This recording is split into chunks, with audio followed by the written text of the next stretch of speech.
আমরা দেখেছি গতকাল একটি দাবি নিয়ে, ন্যায্য দাবি নিয়ে তাদের দাবি প্রকাশ করার জন্য, মত প্রকাশ করার জন্য তারা একটি সমাবেশ করছিলেন, মিছিল করছিলেন।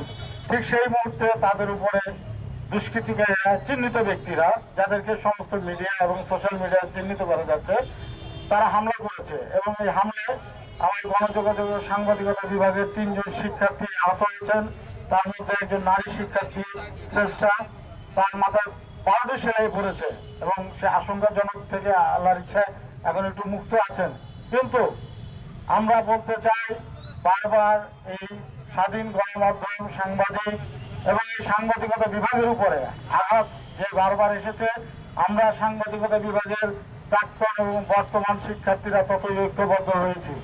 আমাদের যে কোনো ন্যায্য দাবির প্রতি আমাদের পূর্ণ সমর্থন থাকে এবং আমাদের এই বিভাগ থেকে যে কোনো প্রতিবাদ এবং যে কোনো আন্দোলনে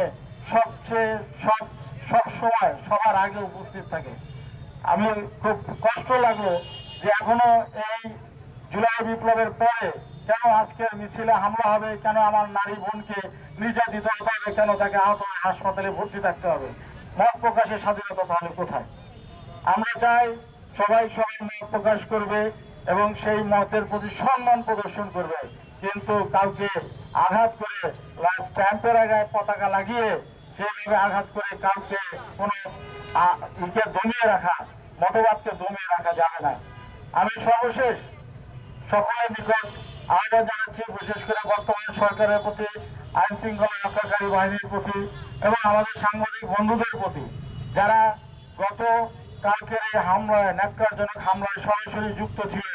তাদের মধ্যে ইতিমধ্যে 2 জনকে ধরা হয়েছে, কিন্তু আমার ছোট বোন যেটা বললো যে ধরা হয় কিন্তু তারপরে আর কিছু এটা আগায় না, তাৎক্ষণিক গরম গরম থাকে, তারপরে ঠান্ডা হয়ে গেলে এটা আর কোনো পাওয়া যায় না, কুল কিনারে পাওয়া যায় না। আমি আশা করব এই বিষয়টাকে সর্বোচ্চ গুরুত্ব দিয়ে এবং সরকারের যারা আছেন, এখন সোশ্যাল মিডিয়ার যুগ, সমস্ত ছবি আছে, চিহ্নিত করা কোনো বিষয় না, চিহ্নিত করে দ্রুত আইনের মাধ্যমে তাদেরকে দ্রুত বিচার করতে হবে।